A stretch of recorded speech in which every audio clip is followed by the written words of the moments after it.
Reprise imminente des activités de la société Barrick Gold sur le site de Loulo-Goungoto. L'État malien et la société canadienne viennent de signer un protocole d'accord qui met fin à un contentieux de plus de 2 ans. Le protocole d'accord qui consiste à ramener à 24 heures le délai de déclaration des citernes à la douane est déjà en application. Constat fait par le ministre de l'Industrie et du Commerce qui a fait une descente de terrain ce matin. Signé vendredi dernier, l'application de cet accord donne déjà des résultats tangibles. Novembre bleu oblige. Focus Santé s'intéresse ce soir à un cancer masculin. Ce cancer touche plus les jeunes et se manifeste par l'augmentation du volume de l'organe génital de l'homme. Très heureuse de vous retrouver pour ces 20 heures. Mesdames et messieurs, bonsoir et bienvenue. Le Premier ministre de l'administration territoriale et de la décentralisation, le général de division Abdoulaye Maïga, a reçu ce matin en audience les nouveaux membres de l'Office central de lutte contre l'enrichissement illicite au CLEI. Après la prestation du serment à la Cour suprême, le nouveau président, Dr Modibo Sako, et les 4 autres membres sont venus solliciter les conseils utiles du chef du gouvernement. Au nom du président de la transition, le Premier ministre a invité la nouvelle équipe à faire preuve de collégialité. La nouvelle équipe de l'OCLI entend consolider les acquis et prendre de nouvelles initiatives. Nous vous proposons d'écouter Dr Modibo Sako, président de l'OCLI, à sa sortie d'audience au micro de Mamari Kone et Aliou Touri. Il s'agissait pour nous de rendre une visite de courtoisie à la primature au Premier ministre, de présenter les nouveaux membres et aussi d'échanger un peu des activités de l'OCLI. Sous quel signe placez-vous votre mandat? Alors il s'agira pour nous, les nouveaux membres et surtout ceux-là que nous avons trouvés sur place, de consolider les acquis, de prendre de nouvelles initiatives afin de mieux nous acquitter des attributions des mandats de notre structure. Je vous annonçais à l'instant la reprise imminente des activités de la société Barrick Gold sur le site de Loulo-Goungoto. L'État malien et la société canadienne ont signé cet après-midi un protocole d'accord qui met fin à un contentieux de plus de 2 ans. Le géant minier accepte, entre autres, de se conformer au Code minier de 2023 et reprendra ses activités avec le soutien de l'État. Les bases d'un nouveau partenariat sont jetées au bénéfice de l'ensemble des parties concernées, nous dit Yaya Konati. La fin d'un contentieux qui a duré plus de 2 ans. Les poignées de main sont chaleureuses et les sourires ne sont pas de circonstance. L'État malien et la société Barrick Gold ont enfin trouvé un accord qui permettra le retour du géant minier sur le site de Loulo-Goungoto. L'accord stipule la fin des procédures en cours, l'acceptation par la société de certaines conditions et l'accompagnement de l'État pour lui permettre d'atteindre ses objectifs. Sur la base de cet accord, les litiges et les procédures au niveau des finances et ensuite les procédures qui étaient en cours, qui avaient été intentées par le groupe Barrick au niveau du CIRDI, au niveau du CCGA. Donc toutes ces procédures vont être éteintes. Ensuite, il est important de rappeler que les 2 sociétés vont migrer sur le code de 2023, et ce qui est une excellente chose pour l'État du Mali, mais aussi pour la société, parce que, comme nous l'avons dit, nous mettons tout en œuvre justement pour que la société puisse exploiter en toute sérénité. L'État donc s'engage à procéder au renouvellement du permis d'exploitation de Loulo SA, et ensuite l'État va signer une convention d'établissement avec chacune des mines. Tout est parti en 2023 de l'audit du secteur minier qui révélait au grand jour le peu de profit que l'État malien tirait de son secteur minier. S'en est suivi l'adoption d'un nouveau code minier et d'une nouvelle loi sur le contenu local, texte auquel les sociétés minières étaient appelées à se conformer. L'acceptation aujourd'hui de ces conditions par le géant minier constitue la promesse d'un certain nombre de retombées pour l'économie nationale. Je voudrais avant tout, remercier le président de la transition, le chef de l'État, pour nous avoir fait confiance et pour nous avoir soutenus pendant tout ce temps, parce que ce n'était pas évident. Et Dieu merci, aujourd'hui, nous sommes très heureux d'avoir signé cet accord-là qui permet de mettre fin à tous les différents financiers, juridiques, environnementaux et tout, qui permet vraiment de repartir sur de bonnes bases. Je rappelle que les 2 mines étaient sur le code minier de 1991 et qu'à la suite de cette signature, nous allons appliquer donc le code minier de 2023, ce qui nous laisse espérer en tout cas des avantages financiers certains, plus importants. Si nous prenons en termes de TAV, nous pouvons espérer avoir 70 milliards par an de TAV. Si nous prenons l'ISCP, l'impôt spécial sur certains produits, et les droits de timbre, on peut espérer avoir 19 à 20 milliards. Si nous prenons également les dividendes, peut-être c'est autour de 80 milliards de francs CFA par an. La contribution au fonds, les différents fonds miniers, c'est à peu près 20 milliards de francs par an. Et le fait que nous avons une économie à peu près de 20 à 25 milliards sur les produits pétroliers qui ne sont plus exonérés, toutes choses qui font à peu près un impact budgétaire d'environ 220 milliards par an. C'est pour dire l'importance de ce groupe auprès desquels nous nous engageons, en tout cas pour mettre tout en œuvre, pour les accompagner pour la suite. Les autorités maliennes estiment ce protocole d'accord équilibré en ce sens qu'il préserve les intérêts de l'État et des communautés tout en garantissant les droits de l'investisseur. Le représentant de la société Barrick salue ces dénouements heureux. C'est vraiment avec beaucoup de satisfaction que nous sommes là aujourd'hui pour pouvoir procéder à cette signature. Et comme je l'ai eu à le dire, cela a été possible aussi parce que nous avons eu en face un partenaire patient, conscient de ses intérêts. Et nous avons mis du temps parce qu'il fallait peut-être que tout le monde prenne confiance, que tout le monde prenne la mesure des enjeux qui sont là. Et c'est ce que nous avons pu surmonter pour vraiment faire prévaloir l'intérêt de tous pour pouvoir signer cet accord-là. C'était important pour moi également de rappeler que l'État voudrait rester un État qui est très juste, un État qui reste derrière les textes, un État qui réglemente, et un État qui invite les investisseurs et qui voudrait en tout cas faire de telle sorte que les investissements directs étrangers puissent être importants, mais puissent également être bien encadrés par les règles et que ces règles puissent être respectées.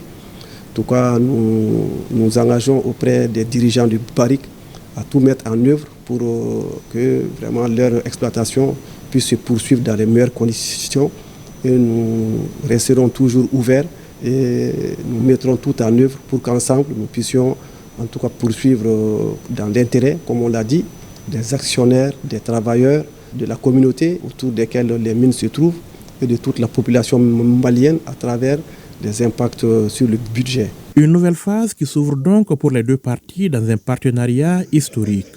Après la tenue d'un certain nombre d'engagements de part et d'autre, Barrick prévoit la reprise des activités au niveau du complexe de Loulo-Gounkoto, une des plus grandes mines d'or d'Afrique de l'Ouest, dès le mois de janvier 2026.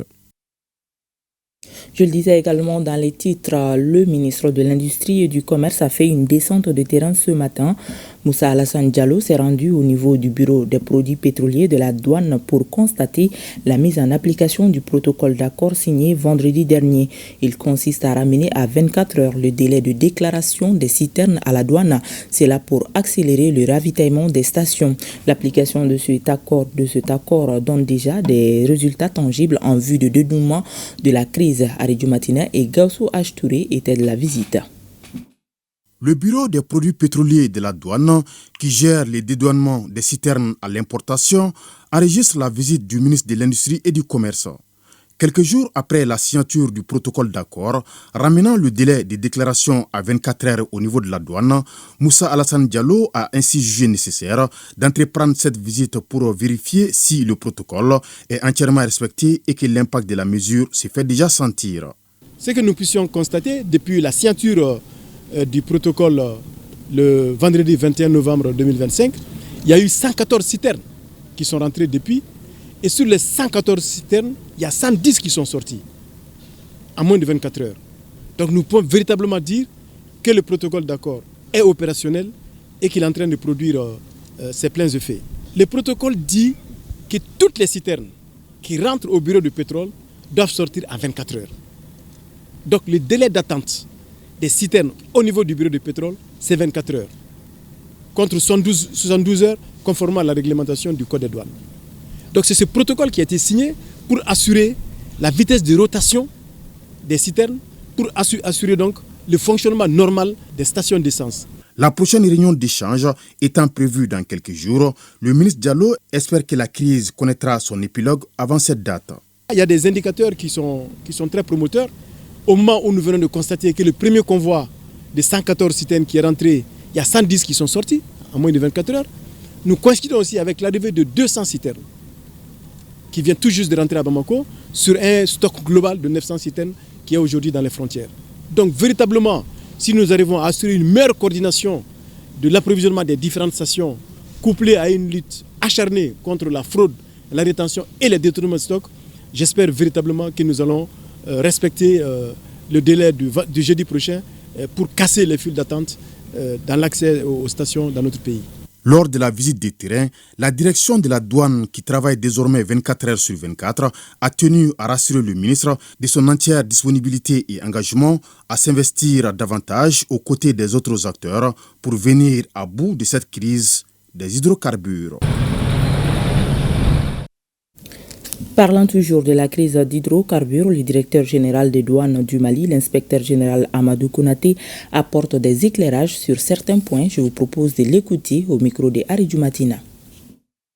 Le fait de s'attaquer aux actes d'approvisionnement, c'est une idée de nuisance. Cette idée nuisible a été conseillée par des parrains qui sont dans leur destin de déstabilisation de notre pays au regard des nouvelles orientations prises et de la déstabilisation de la Confédération de l'AES. Et l'objectif visé, c'était au-delà de brûler les citernes, de terroriser ces actes d'approvisionnement, c'était de créer la pénurie, créer toutes ces lignes que vous voyez au niveau des stations-service, pour s'aimer la révolte et finalement, comme je l'ai dit, pour déstabiliser notre pays. Les mois de septembre et d'octobre ont été des mois très durs pour notre pays et pour nos opérateurs économiques et puis pour les douanes maliennes. Voyez-vous, quand un pays perd en l'espace de 2 mois plus de 300 camions-citernes, c'est un drame. Et je compatis à la douleur des opérateurs économiques qui ont perdu leurs moyens économiques. L'autre effet, c'est de s'attaquer aux racines de l'État, mais grâce à la résilience du peuple malien, grâce aux pertinentes instructions données par les plus hautes autorités, grâce à l'implication coordonnée de l'ensemble des directeurs centraux de tous les services. Et enfin, grâce à l'accompagnement, au patriotisme, au partenariat des opérateurs économiques, ce mois de novembre, on note un léger mieux. Et ce mois de novembre a été pour nous un mois exceptionnel, que ce soit en termes de volume de produits pétroliers importés, que ce soit en termes du nombre d'escortes pour nos forces armées et de sécurité qui se battent tous les jours au risque de leur vie. Mais au-delà, il faut saluer toutes les mesures qui ont été prises au niveau du cordon douanier et conformément aux instructions des plus hautes autorités. Les douanes, comme les autres services de l'État, dans un mouvement d'ensemble et coordonné, ont su apporter, sous la conduite du gouvernement, des réponses appropriées à la crise. Et j'ai pu vous dire, et on l'espère, que cette crise sera bientôt derrière nous. Le volume qui est là aujourd'hui, le potentiel de volume qui est là aujourd'hui dépasse la consommation nationale. Le deuxième résultat est suite à des situations difficiles des mois de septembre et octobre. Par la grâce de Dieu, nous nous attendons à un niveau de recettes record. D'aucuns vont se demander, mais alors pourquoi un niveau de recettes record au moment où nous sommes dans la crise? Les éléments sont faciles, très faciles à expliquer. Le premier élément, c'est d'abord l'ouverture du bureau 24/24. Ça veut dire que tout ce qui arrive est évacué, est dédouané. À part les exonérations. Même les exonérations, ça sort.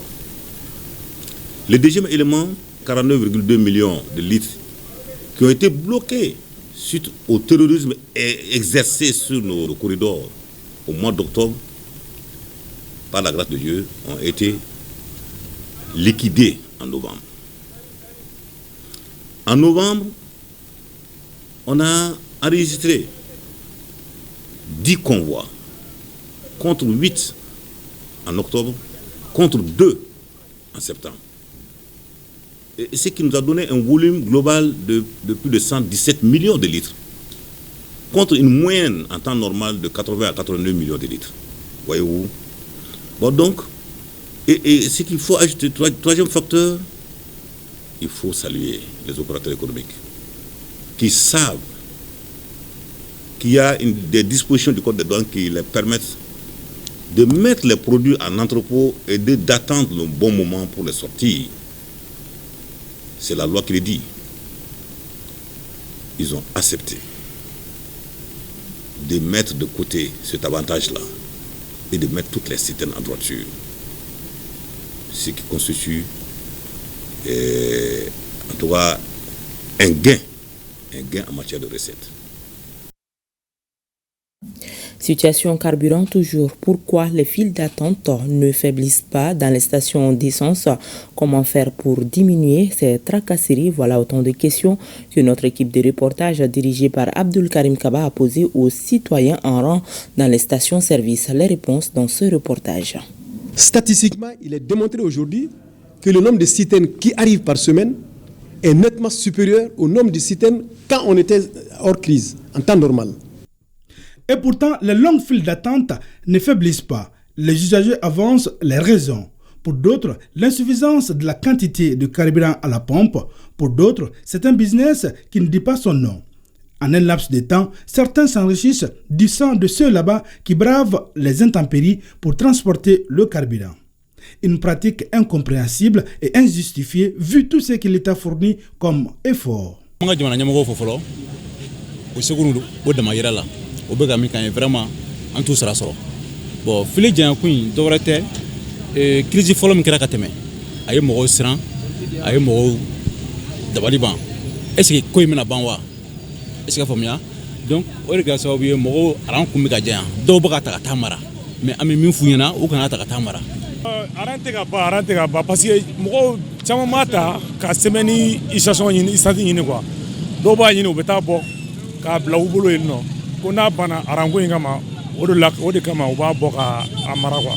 O ye ko ye ko min n'a man ɲi ka isansi ta ka taa feere ka a bɔ moto kɔnɔ k'a feere o tiɲɛni o man ɲi jamana yɛrɛ ma. kɔni bolo o b'i n'a fɔ a ma labɔli de kɛ halisa sinon ni a ye labɔli kɛ aran b'an ka kɛ tout le temps constamment. Ce comportement de certains contribue favorablement à rallonger la file d'attente. C'est-à-dire vraiment il faut que les gens arrêtent d'aller vendre le carburant moins cher à leurs propres parents. Tu trouverais qu'ils vont aller vendre ça à un de tes parents. Vraiment il faut que ça s'arrête. Nous sommes en crise. Si nous sommes en crise, là, on doit s'entretenir entre nous. Donc, nous ni à sur Noël. Il se dit il fait mort demain pour que au loup fana pas ça sur Noël. Bon, nous connaissons bolo au décain quoi. On va arranger et puis au lieu de famille au Ketchuga. Sinon, mɔgɔ min mago bɛ carburant na o de kan ka na carburant ɲini i mago tɛ carburant na i man ka nin waleya ninnu kɛ cɛ man ɲi i n'a fɔ ka carburant ɲini ka taa mara ou bien ka feere cogo juguya la mɔgɔw ma. maa dɔw fana bɛ yen olu fana bɛna aran minɛ ka taa feere maaw ma gɛlɛya la donc o bɛɛ bɛ kɛ fɛn ye min b'a to aran yɛrɛ tɛ ban minnu kan ka aran jɔ i b'a sɔrɔ olu bɛ baara la minnu bɛ yen n'olu ti baara la olu bɛ na ka rang jɔ ka taa ani ka taa feere gɛlɛya la minnu bɛ baara la u bɛ na waati min na o b'a sɔrɔ minnu tɛ baara la o caman ye carburant ninnu ta ka taa feere a bɛ kɛ gɛlɛya kɔnɔna na. Afin de mieux ordonner et mettre fin au rang, des citoyens proposent. Solution b'a la o de ye ka dɔɔni ni situation bɛɛ la bɛɛ ka se ka baara kɛ situation bɛɛ ka se ka dɔɔni kɛ u ka d'u ma u ka se ka sanni u ka taa san santigiw ka taa san u ka baara kɛ. Si nous sommes en crise, il y a certaines choses que nous devrons laisser, c'est-à-dire ceux qui prennent les carburants et ils partent après ils reviennent prendre encore. Vraiment il faut qu'ils arrêtent, il faut que la population arrête ça. En tout cas, une chose est sûre, le rang, j'allais dire les files d'attente interminables n'arrangent personne. Et les uns et les autres appellent à plus de civisme et de citoyenneté afin de pallier tous ces désagréments, d'où l'engagement du président de la transition, le général d'armée Assimi Goïta. Et c'est pourquoi le président de chef de l'État, le général d'armée Assimi Goïta, a instruit au gouvernement de prendre toutes les dispositions pour mettre fin aux files d'attente dans les stations.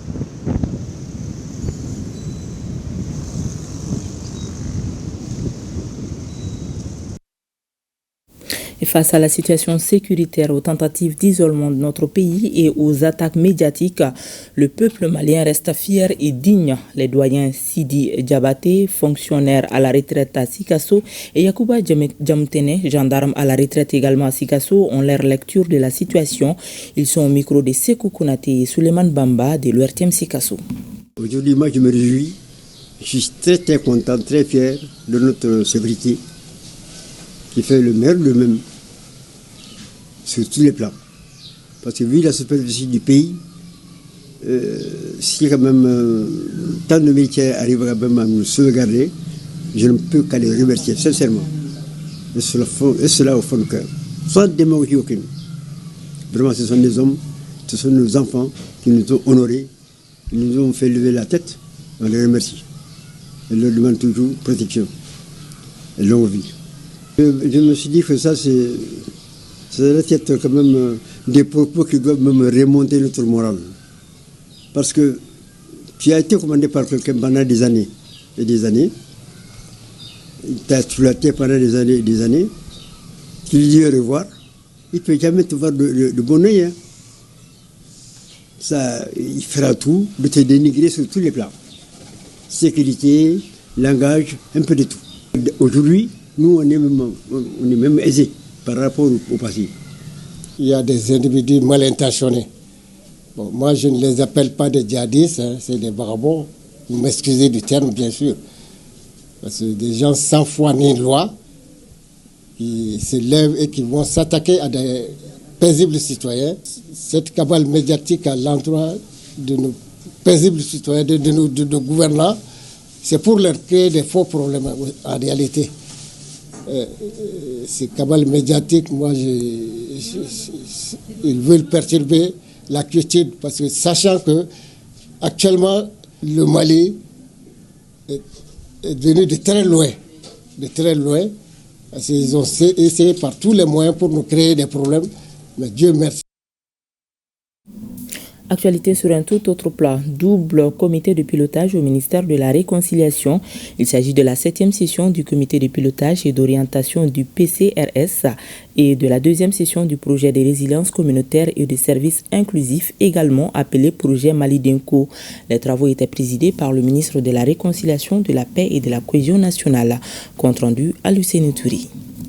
Le projet communautaire de relèvement et de stabilisation du Sahel tient la 7e session de son comité d'orientation et de pilotage, tandis que le projet Mali Denko tient la 2e session de son comité de pilotage et d'orientation. Le PCRS a beaucoup d'acquis sur le terrain. Comme de projets phares qu'on peut vous citer, c'est que par exemple nous avons la bretelle de Gomi-Togo dans la région de Mopti, nous avons eu à réaliser ça. Nous avons aussi la jonction entre la route principale et le port de Kona, qui est aussi un projet phare qui a été réalisé. Il y a en termes d'hydraulique ce qu'on peut citer au niveau de l'AEP de Tonka. C'est une ville que tous les ressortissants connaissent bien. C'est vraiment un problème crucial d'eau qui se posait. Et le PCRS est arrivé à résoudre ce problème. Le projet Mali Denko n'est qu'à ses débuts, mais ambitionne d'améliorer l'accès aux services de base répondant aux besoins prioritaires dans les zones à risque. Il couvre les régions de Kaï, Tombouctou, Nioro, Taoudeni, Kidal et Nara. Le projet a été adopté, a été mis en vigueur depuis février 2025 pour une durée totale de 4 ans. La zone d'intervention, c'est une soixantaine de communes, 1000 villages dans 6 régions. 3 régions du nord, Kidal, Taoudéni et Tombouctou, et 3 régions du sud, Kaï, Nioro et Nara. Le plan de travail et de budget annuel pour 2026 du projet Mali Denko s'élève à un peu plus de 18 milliards. La présente session nous convie à l'examen approfondi de plusieurs documents essentiels relatifs à la poursuite de la mise en œuvre du PCRSS et du projet Mali Denko pour l'exercice 2026. Il s'agit notamment de l'état d'exécution des recommandations issues de la session précédente, du compte-rendu des travaux de la dite session, du rapport d'activité couvrant la période de janvier à septembre 2025, ainsi que du plan de travail du budget annuel PTBA 2026.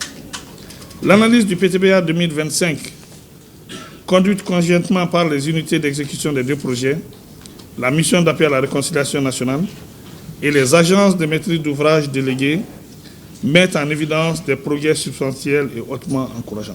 Les travaux aboutiront à l'adoption des documents de gestion des 2 projets, toutes choses nécessaires au bon fonctionnement de ces structures dont les actions sont très attendues sur le terrain. Et c'est communiqué. La Commission nationale de désarmement, de mobilisation, réinsertion, CNDDR et la Commission nationale d'intégration CENI informent l'opinion nationale et internationale du démarrage effectif des opérations DDRI le jeudi 20 novembre 2025 dans plusieurs localités du territoire malien. Ce lancement marque une étape décisive dans la mise en œuvre des recommandations du dialogue intermalien qui a recommandé la poursuite d'un processus DDR1 souverain et adapté aux réalités nationales dans le cadre d'une appropriation nationale du processus de paix. Les présentes opérations concernent les groupes armés et les groupes d'autodéfense ayant adhéré au processus de paix. Démarrées effectivement à Siégou, Mopti, Menaka et Kidal, les opérations se poursuivront incessamment dans les régions de Tombouctou, Gao et Taoudéni. Les commissions nationales DDR et intégration sous la tutelle du ministère de la Réconciliation, de la Paix et de la Cohésion nationale réaffirment leur engagement à œuvrer pour la réussite du processus DDR1, garant de la paix et de la stabilité dans notre pays, de concert avec toutes les structures étatiques. En plus de la volonté affirmée du gouvernement malien, le processus DDR1 demande l'implication effective et constructive de l'ensemble des acteurs du processus de paix. La paix commence avec chacun de nous. Et c'est parti pour le premier forum des commissionnaires agréés en douane et déclarants en douane au Mali. Ce rendez-vous a pour but le développement du Mali croix à travers le renforcement des capacités des transitaires et déclarants en douane. C'est là à travers la croissance économique. Le point avec Abdul Karim Kaba. Qui est transitaire agréé en douane? Quel est le rôle du transitaire? Autant de questions que le forum des commissionnaires agréés en douane et déclarants tente de répondre. En initiant cette session, le président de l'Association des transitaires et déclarants du Mali et le syndicat national des transitaires et déclarants du Mali veulent outiller les acteurs du secteur à plus de performance et d'engagement.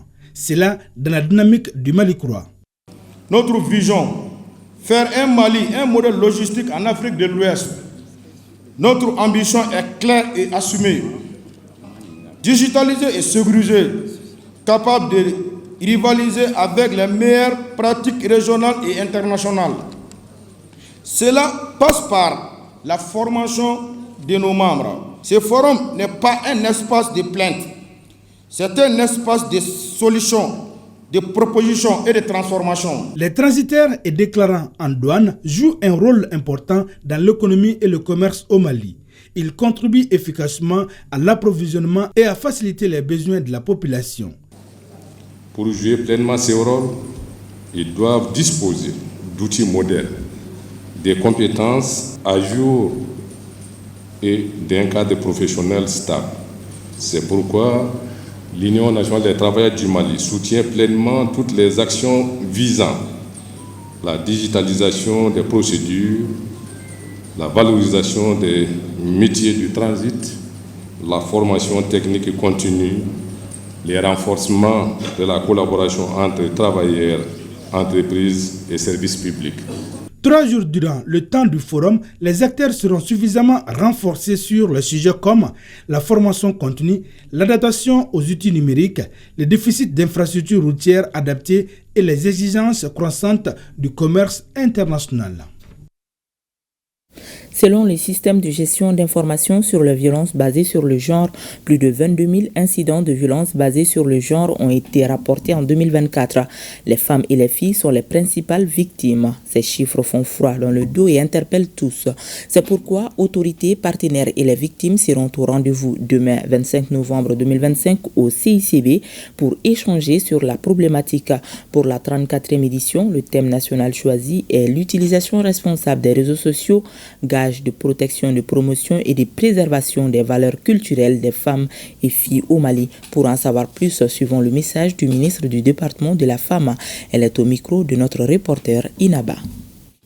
À l'instar de la communauté internationale, le Mali célèbre chaque année du 25 novembre au 10 décembre la campagne des 16 jours d'activisme contre les violences faites aux femmes et aux filles. L'origine de cette campagne remonte à l'assassinat brutal des sœurs Mirabal en 1960 en République dominicaine pour avoir milité pour les droits civiques, politiques et religieux des femmes.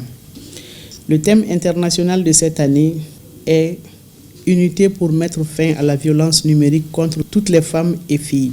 Actuellement dans le monde, une femme sur 3 est victime de violences physiques ou sexuelles au cours de sa vie selon l'Organisation mondiale de la santé. Au Mali, selon l'enquête démographique et de santé du Mali, au moins 32% des femmes de 15 à 49 ans ont subi des actes de violence physique depuis l'âge de 15 ans. Et 11% des femmes de la même tranche d'âge ont subi des actes de violence sexuelle. Selon le système de gestion d'information sur les violences basées sur le genre, au moins 22 777 incidents de VBG ont été rapportés au cours de l'année 2024. Donc 98% des incidents concernent les femmes et les filles. La cérémonie officielle de lancement des activités se tiendra le mardi 25 novembre 2025 à 9h au Centre international de conférences de Bamako. Au niveau régional, Cercle et le district de Bamako, des activités seront organisées sous l'autorité des responsables administratifs et politiques. Il s'agit, entre autres, d'organiser des sessions de sensibilisation et de formation sur les violences faites aux femmes et aux filles en lien avec les numériques, la sécurité alimentaire et nutritionnelle. Ensemble, utilisons de façon responsable les médias et réseaux sociaux afin de protéger et promouvoir les droits des femmes et des filles au Mali. Ils étaient 21 médecins à suivre une formation intensive dans le cadre de la 9e édition du diplôme universitaire dédié au dépistage et au diagnostic de la drépanocytose. Une formation essentielle dans un contexte où le Mali enregistre chaque année entre 10 000 et 11 000 nouveaux cas liés à cette pathologie. Une formation qui a porté ses fruits car les apprenants ont affiché un taux de réussite de 100% selon le Centre de recherche et de lutte contre la drépanocytose. Soumao Aïdara pour le compte-rendu. 2 semaines, 11 modules, 21 médecins venus de plusieurs pays pour se former à mieux diagnostiquer cette maladie qui frappe des milliers de personnes en Afrique. Chaque module, chaque échange, chaque pratique avait un seul objectif, renforcer leurs compétences pour sauver davantage de vies. Avant que je ne vienne ici, je pensais que je suis patron de drépanocytose, mais quand je suis venu ici, j'ai compris que je n'étais que juste à la porte. Et que vraiment ici, j'ai appris beaucoup de choses, beaucoup de nouvelles connaissances, de nouvelles méthodes pour le dépistage, aussi de nouvelles méthodes de prise en charge, même la communication entre le malade et le médecin. La drépanocytose est la maladie génétique la plus répandue au monde. Et ses plus fortes prévalences se rencontrent en Afrique. Au Mali, on enregistre chaque année entre 10 000 et 11 000 naissances drépanocytaires. Les tables rondes très interactives ont permis de réfléchir, de partager les expériences et de dégager des pistes de solutions pour certaines problématiques telles que la sécurité transfusionnelle, l'accessibilité à la morphine et le conseil génétique en Afrique.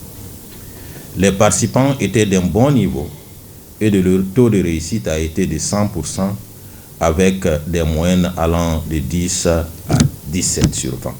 Cette formation rappelle que le renforcement des capacités médicales reste une priorité nationale essentielle pour améliorer durablement la prise en charge des patients touchés par la drépanocytose. Vous êtes mieux armés maintenant pour faire face à la prise en charge de cette maladie.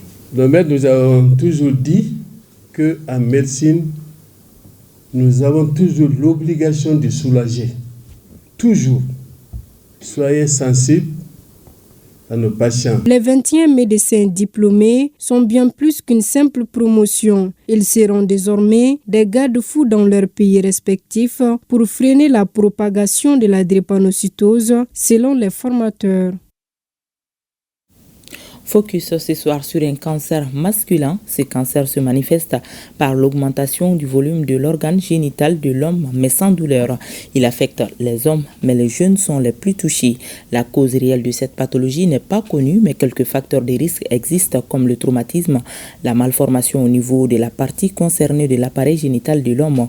Focus Santé, une réalisation de Koumba Sissé et Yaya Kone. Si Octobre Rose est dédié au cancer féminin, Novembre Bleu est aussi consacré à la sensibilisation et au dépistage des cancers masculins. Pendant ce mois, les urologues du Mali poursuivent leur sensibilisation pour informer la population sur certains de ces cancers qui affectent l'organe génital de l'homme. Le cancer du testicule est une prolifération cellulaire, maligne, primitive, développé aux dépens du testicule. Les signes, c'est l'augmentation du volume du testicule.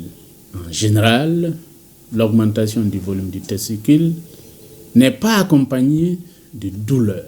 Dans la majorité des cas, les cancers touchent un seul testicule. Un cancer du testicule bilatéral est rarissime.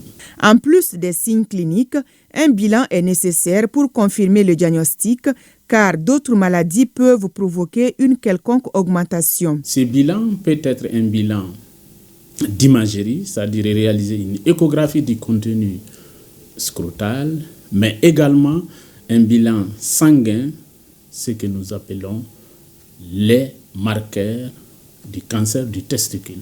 Ça touche les jeunes, ça touche les adolescents, c'est plus fréquent chez les sujets jeunes. Nous avons d'autres pathologies qui entraînent une augmentation du volume du testicule, mais qui ne sont pas un cancer. Par exemple, les pathologies infectieuses et inflammatoires du testicule, mais dans ces cas, cette augmentation, elle est douloureuse. Bien vrai qu'elle est rare, mais c'est un cancer agressif. Il faut diagnostiquer tôt, il faut intervenir tôt. Le seul traitement possible aujourd'hui est l'ablation de l'organe en question. Naturellement, l'homme a des testicules, ce qui fait que le testicule contralatéral, c'est-à-dire que l'autre testicule, va naturellement continuer à fonctionner.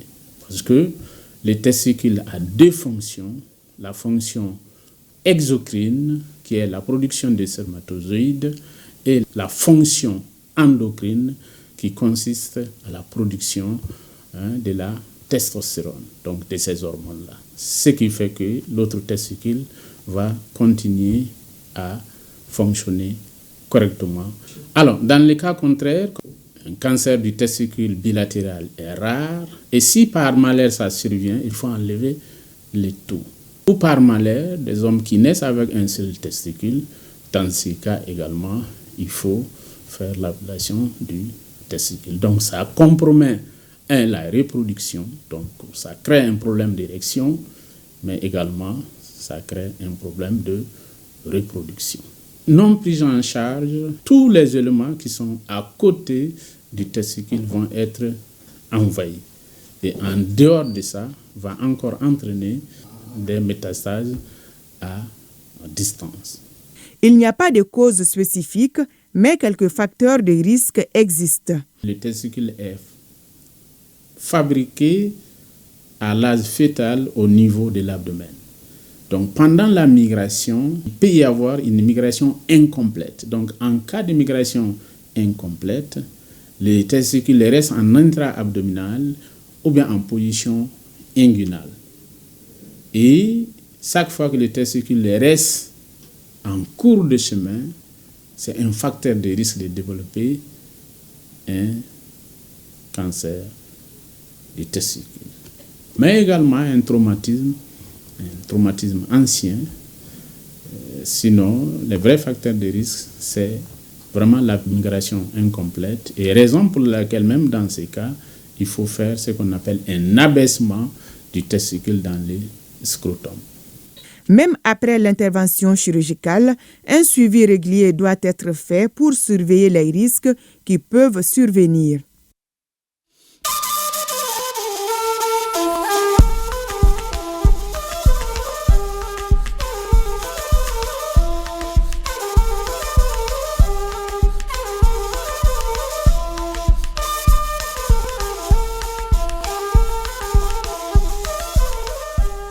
Actualité AIS, tout d'abord au Niger. Le département de Tillabéri a constitué la dernière étape de la mission de préévaluation de la campagne agro-silvo-pastorale, hydraulique et halieutique 2025 dans la région de Tillabéri. Vendredi dernier, la délégation conduite par le gouverneur Maïna Boukar a suivi avec beaucoup d'intérêt la synthèse du rapport, le résumé de Abdoulaye Souman et Sadou Inoua. À Daïkaïna, première étape des visites effectuées hier samedi 22 novembre 2025 dans le département de Tillabéri dans le cadre de la campagne agro-silvo-pastorale hydraulique et halieutique. La délégation conduite par le gouverneur de la région s'est rendue à la ferme avicole pénitentiaire, fruit du partenariat PNUD État du Niger, la ferme qui a pour objectif de promouvoir la réhabilitation, la formation et l'insertion socio-économique de détenus à travers des activités génératrices de revenus est bâtie sur une superficie de 3,24 hectares.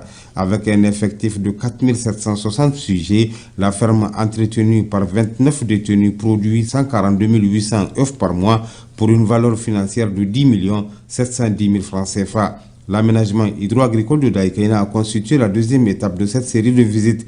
Créé en 1954, cet aménagement d'une superficie de 120 hectares est mis en valeur par 543 exploitants des villages de Foulé, Daïkaïna et Daïbéri. La principale difficulté à ce niveau, c'est le problème récurrent des inondations. L'aménagement hydro-agricole de Toula, qui bénéficie de réhabilitation dans le cadre des travaux de la grande irrigation, a également reçu la visite de la délégation. Créé en 1974 et n'a connu qu'une seule réhabilitation. Avec une superficie de 350 hectares, dont 260 exploitables, cet aménagement est mis en valeur par 889 exploitants, dont 25 femmes des villages de Daïkaïna, Toula, Garié et Foulé. À toutes les étapes, le gouverneur a eu d'amples explications sur le fonctionnement de ces infrastructures et les difficultés rencontrées. Le lieutenant-colonel Maïna Boukar a transmis aux populations les salutations cordiales des autorités de la refondation. Maïna Boukar a aussi rassuré les populations de l'engagement et de la disponibilité des autorités de la refondation à faire du Niger un pays où il fait bon vivre. Les différents acteurs rencontrés sur le terrain ont rendu hommage au CNSP. Ils ont réitéré leur engagement et leur détermination à soutenir davantage toute initiative de développement du Niger et des autres pays de l'AES. Le ministre burkinabé de la Communication, de la Culture, des Arts et du Tourisme s'est rendu vendredi dernier au musée des hauts fourneaux africains à Kaya dans la région des Koulsé. Le musée des fourneaux africains fait la promotion des savoir-faire ancestraux en ce qui concerne la technologie de la réduction du fer à travers les fourneaux métallurgiques. Des fourneaux de technologie ancestrale de plusieurs communautés du Burkina Faso et des pays d'Afrique de l'Ouest sont représentés dans ce musée. Le chef du département en charge de la culture est donc venu constater de visu ces savoir-faire ancestraux et pour encourager les promoteurs de cette initiative qui s'inscrit en droite ligne des idéaux de la révolution progressiste populaire. Le reportage de Amadou Ouedraogo et Jacques Ouedraogo. Il s'agit pour nous de faire des recommandations à la limite des actions menées et de dégager des perspectives en matière de paix, de sécurité, de développement et de coordination de l'action diplomatique. Pour mener à bien cet exercice, plusieurs documents sont soumis à notre examen, notamment Le projet de rapport d'activité de la mise en œuvre de la feuille de route de l'A1 de la Confédération. Des tableaux de la mise en œuvre des actions inscrites dans la feuille de route. Une note sur le processus de négociation AES-CEDEAO. Depuis la première session du Collège des chefs d'État, notre marche confédérale n'a cessé de s'affermir. Mise en œuvre de la feuille de route de la présidence malienne, progrès substantiel dans les 3 piliers diplomatie, défense, sécurité et développement, consolidation du dialogue stratégique AES-CEDEAO et renforcement de la coopération opérationnelle dans l'espace du Liptako-Gourma. Par communiqué en date du 4 juillet 2025, il a été décidé de tenir en décembre 2025 à Bamako la 2e session du Collège des chefs d'État. La réunion des hauts fonctionnaires qui s'ouvre aujourd'hui, suivie de celle des ministres des Affaires étrangères, constitue donc un maillon stratégique du processus préparatoire de ce sommet. Au cours de cette réunion, il est attendu des experts l'examen et la finalisation de plusieurs rapports et textes en suspens, dont les projets de protocole additionnel relatifs aux 3D formant les piliers de la Confédération. Cette réunion des experts nous offre une occasion d'examiner le chemin parcouru depuis plus d'1 an et de consolider les acquis de notre Confédération qui est devenue une entité géopolitique qui compte dans la sous-région et sur l'échiquier mondial. Voilà, vous venez plutôt de suivre la réunion des experts de l'AES et ce communiqué. Le ministre de la Communication, de l'Économie numérique et de la modernisation de l'administration informe l'opinion publique nationale que le recrutement du personnel de la télévision de la Confédération des États du Sahel, AES, dont la clôture des dépôts des candidatures était prévue pour le mardi 18 novembre 2025, à 16h est prolongé jusqu'au mardi 2 décembre 2025 à 16h. Le ministre sait compter sur la bonne compréhension de tous.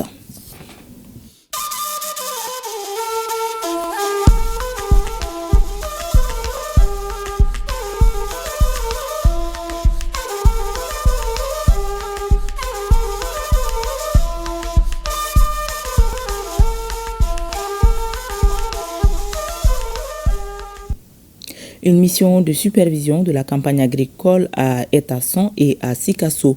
Entre bonnes perspectives de récolte et défis encore à relever, les acteurs s'engagent à poursuivre les efforts pour garantir la sécurité alimentaire dans les 2 régions. Les détails avec nos reporters Moussokoro Sérimé et Drissa Kouni. À San, l'actualité du monde rural est à la récolte et au battage des céréales ainsi qu'aux préparatifs de la contre-saison. Moment propice pour les techniciens de prendre langue avec les producteurs afin de les sensibiliser sur la gestion post-récolte et mieux entamer la contre-saison. C'est ainsi qu'une équipe de supervision s'est rendue dans le jardin maraîcher des femmes de Terekungo et plusieurs champs dont celui de Kabaï Koulibaly.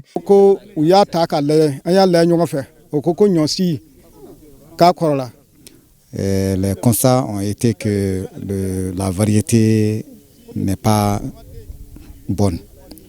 Donc de sorte que la production ne sera pas comme à hauteur de souhait. Quand vous prenez les tiges, vous allez voir qu'il y a certains épis qui sont très bien. Il y a d'autres qui n'ont pas donné de graines et certains même devenus du mil aristé. C'est le début de la contre-saison. Nous sommes 83 femmes dans ce jardin maraîcher. L'équipe de supervision est venue nous conseiller sur comment faire les pépinières, les planches, le compostage pour booster nos rendements, puisque le jardinage est très important dans notre sécurité alimentaire. Cap est donc chez des agro-dealers pour faire l'état des lieux des intrants agricoles pour la contre-saison. Au sortir des magasins de Mali Protection des Cultures et du fournisseur Toguna, l'espoir est permis. On a 2 camions de 60 tonnes d'urée et on a 1 camion de diapé et 2 camions de Nyeleni, le complexe IRI. On a les insecticides, les fongicides, les herbicides total et les herbicides sélectifs. Donc il peut vraiment prendre en charge tout au long de la contre-saison. Cette journée a pris fin par une restitution pour partager le bilan de la campagne 2025 avec le comité exécutif régional de l'agriculture. Les chiffres annoncés sont satisfaisants. La région de San, la production attendue est de 743 170 tonnes de céréales pour une prévision de 726 000. soit un taux de réalisation de 102% de production. Il faut signaler également que le taux de perte est estimé cette année à 1%, contre 4,5% en 2024. Les légumineuses alimentaires également, nous allons attendre une production de 62 717 tonnes, contre 56 000 l'année dernière. Les préparatifs de la contre-saison également sont en cours à travers toute la région, avec une prévision de superficie de 5 695 hectares de légumineuses, de légumes, fruits, feuilles et toutes confondues. Globalement, il a été notifié que la campagne agricole est bonne. Vraiment, nous osons croire que les résultats seront à la hauteur de souhait. Il a été conseillé à l'ensemble des producteurs de constituer immédiatement le stock familial correspondant aux besoins de la famille, de procéder à la mise en place des stocks communautaires et veiller à des ventes groupées dans le but d'éviter le bradage des produits. Du maïs en état de récolte et du riz en pleine phase de maturation avec par endroits des graines encore laiteuses. Ainsi se présentent les parcelles de 5 et 3 hectares appartenant respectivement à Daouda Kone de Nankundiassa et de Sidiki Ouattara de Flazambougou Lengenkoro dans la commune urbaine de Sikasso. Des localités visitées par cette mission de supervision conduite par la gouverneure de la région de Sikasso. Selon la physionomie des différentes spéculations, les objectifs du plan de campagne agricole 2025 affichent une tendance globalement positive. Le rythme avec lequel les pluies étaient venues ont permis quand même d'atteindre les objectifs qui étaient de 661 562 hectares prévus. Nous avons réalisé 651 178 hectares, soit un taux de réalisation de 98%. Pour une production attendue d'1 225 933 tonnes. Cette campagne a été merveilleuse comparée à celle de l'année dernière. Je vais sécuriser d'abord la consommation de la famille avant de vendre une partie.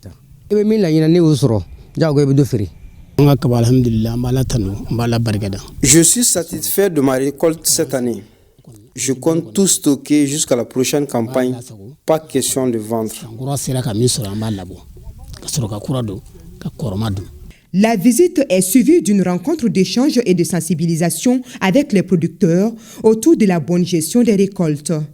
Toute chose qui aura permis à la chef de mission de mieux s'imprégner des enjeux de la campagne et de relever l'importance stratégique de l'agriculture dans le développement de la région et l'atteinte de l'autosuffisance alimentaire. Nous sommes vraiment optimistes et nous souhaitons que la production que nous allons avoir dans la région ne sorte pas pour servir d'abord la population de Sikasso et la population malienne. On a demandé aux producteurs d'aller vers la production de fumures organiques, de ne pas attendre la subvention d'engrais et d'utiliser les paquets technologiques conseillés par nos services techniques. Ce qu'on a pu quand même gagner cette année, avec une bonne gestion, je pense qu'on pourra subsister jusqu'à l'année prochaine. Il faut appuyer les productions en ce qui concerne la mécanisation et vraiment la fourniture de bonnes semences productives. Alors que la campagne céréalière tire vers sa fin, les producteurs de Sikasso se préparent déjà à un nouveau défi qu'est la contre-saison en cours de démarrage. Restons en troisième région où les riz occupent une place essentielle dans la sécurité alimentaire du Mali. Sa demande s'accroît et pour y répondre durablement, le projet ECRA Mali propose des machines conçues pour alléger le travail des petits exploitants à travers les centres de mécanisation agricole et accélérer les opérations culturelles. Il vient de lancer avec l'appui de la Banque mondiale l'initiative de renforcement de la mécanisation du riz pour donner un nouvel élan à la modernisation de la riziculture. Compte rendu Moussokoro Sérémé et Suleiman Bamba. C'est à travers une démonstration technique sur l'utilisation des équipements agricoles que les initiateurs du projet ECRA lancent l'initiative de renforcement de la mécanisation du riz dans la région de Sikasso. Ce sont au total 450 répiqueuses et désherbeuses qui seront ainsi mises à la disposition des groupements et coopératives de 25 communes des régions de Ségou, Koulikoro et Sikasso. Une dotation qui répond à un objectif précis, celui de moderniser les pratiques culturelles adaptées au calendrier et de renforcer la résilience des producteurs face aux effets du changement climatique. Il s'agit notamment de technologies telles que la diversification de la culture du riz en association avec les tubercules, avec les légumes, les systèmes intégrés riz-poisson, et l'approche Smart Valley qui est un type d'aménagement des bas-fonds pour permettre une meilleure exploitation des ressources du bas-fond. Nous œuvrons pour une agriculture plus résiliente, plus efficace et plus durable au service des communautés rurales au Mali. Le gouvernement du Mali, à travers le ministère du Développement rural, reste pleinement engagé à accompagner toutes les initiatives allant dans le sens de la sécurité alimentaire, de la résilience climatique et de la petite mécanisation de l'agriculture.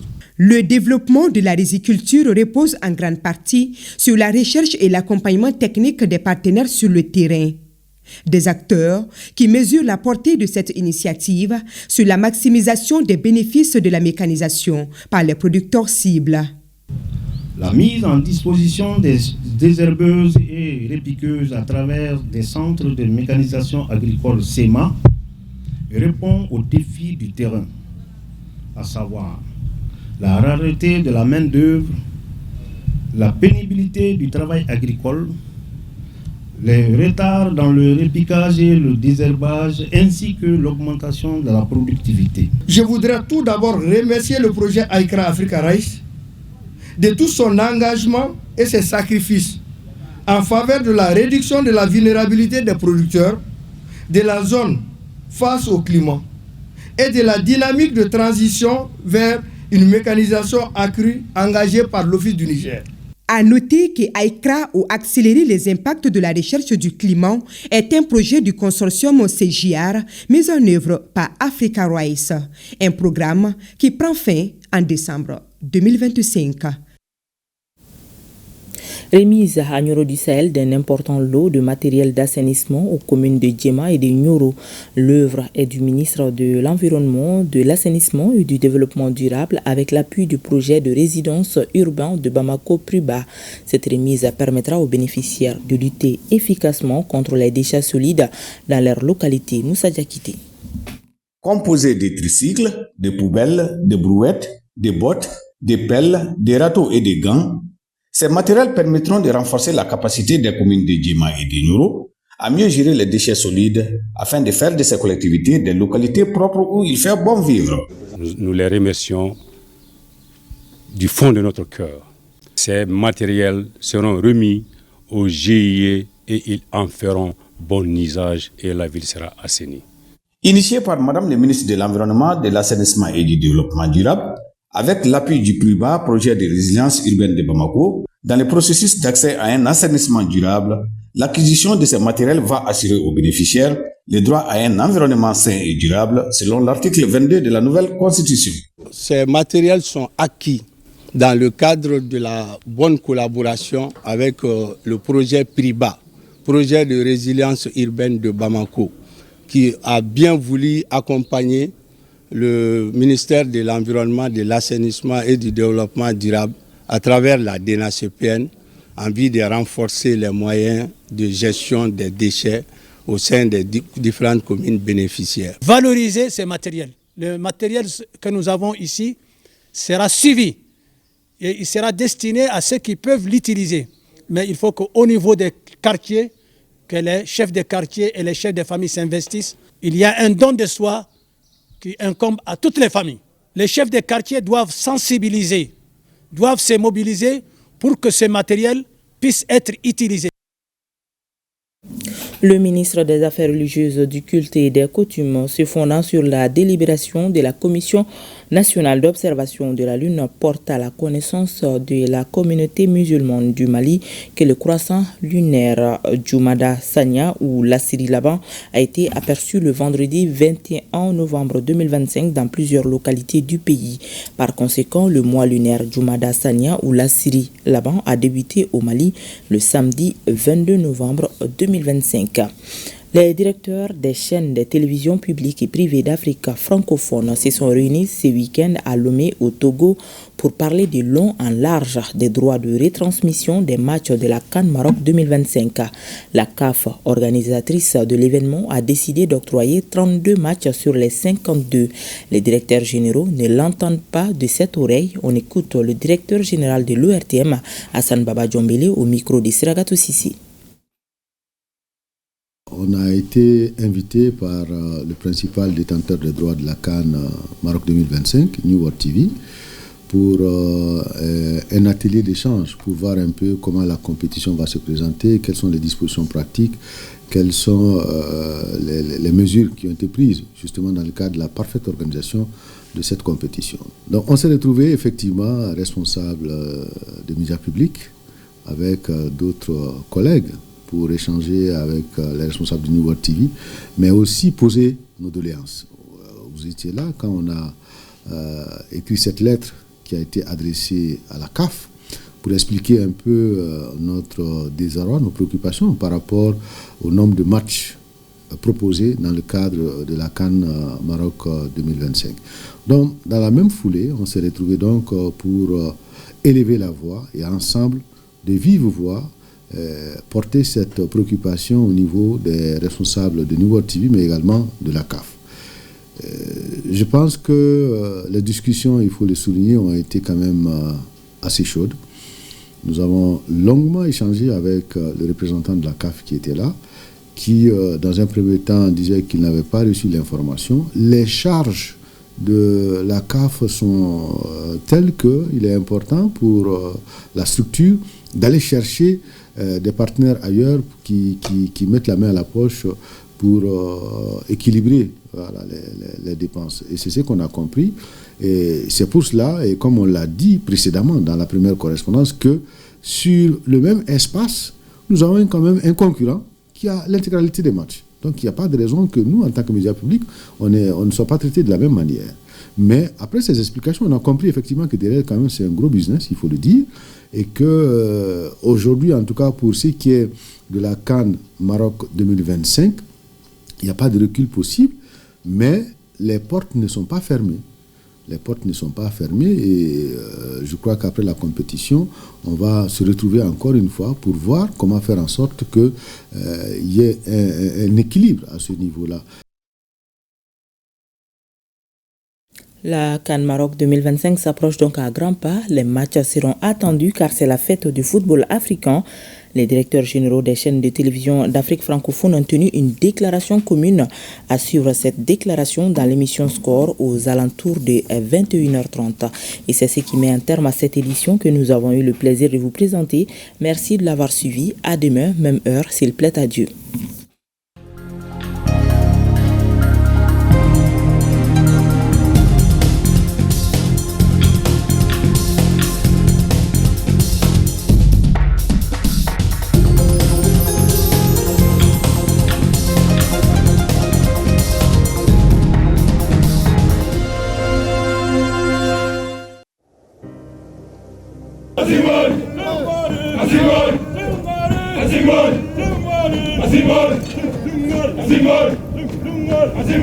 Nous laissons derrière nous tout ce que nous avons de plus cher. Enfants, épouses, amis, pères et mères. Fièrement, nous répondons à l'appel de